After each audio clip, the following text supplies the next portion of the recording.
would you do if you saw a plane headed straight to the heart of your city? Would you run? If so, where? To help people or to safety? This was what ran through the mind of Remy Crowther on 9/11.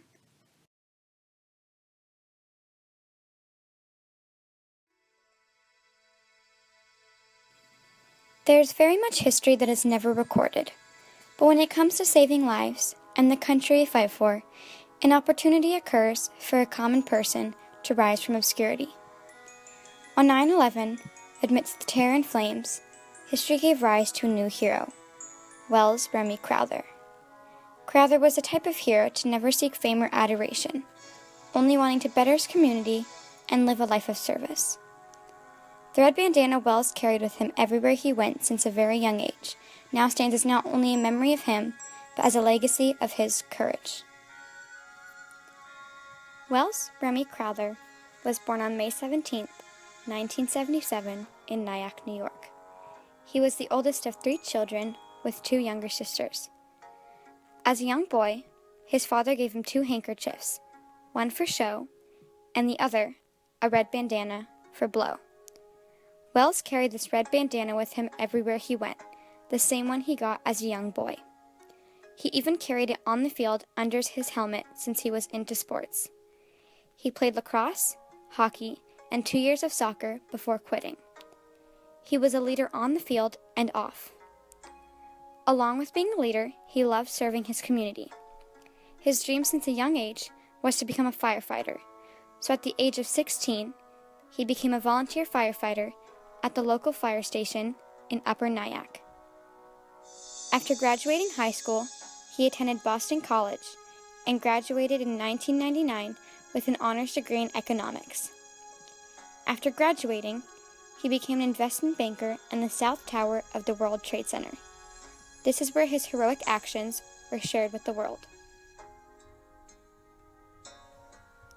September 11th, 2001, 8:14 a.m., United Flight 175 took off from Gate C-19 at the Logan International Airport in Boston, Massachusetts. At 9:03 a.m., it crashed into the South Tower of the World Trade Center, 17 minutes after the North Tower had been struck.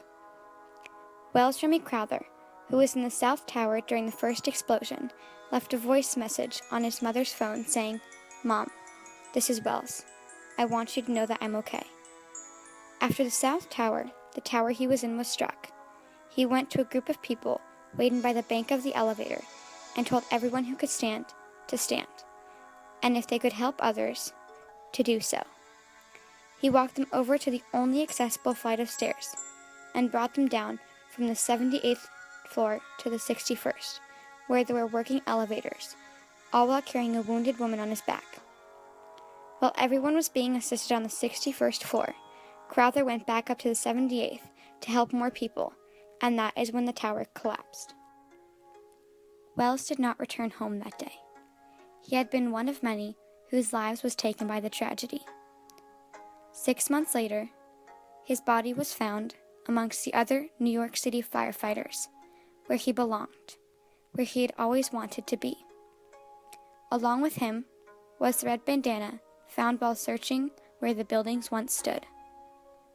A few months later, a news article about 9/11 was published, along with interviews of people who'd been saved by a mysterious man in a red bandana.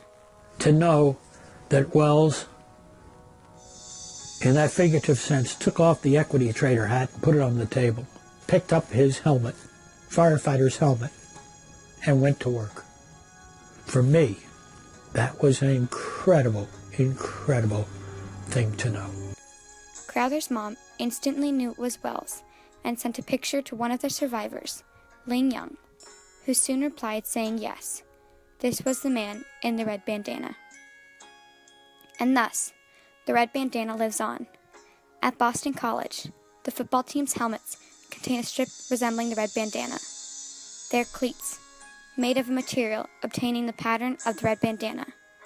Their gloves, decorated with the same fabric. And through this red bandana, his legacy lives on. Every year at Boston College, Wells's parents hold a red bandana run, a marathon, in remembrance of his heroic actions.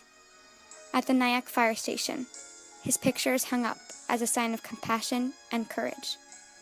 In the homes of people he saved, his picture is standing tall, reminding them every day of his want to serve others. And finally, in the minds of everyone affected by 9/11, to know that someone was willing to sacrifice their life to help humanity.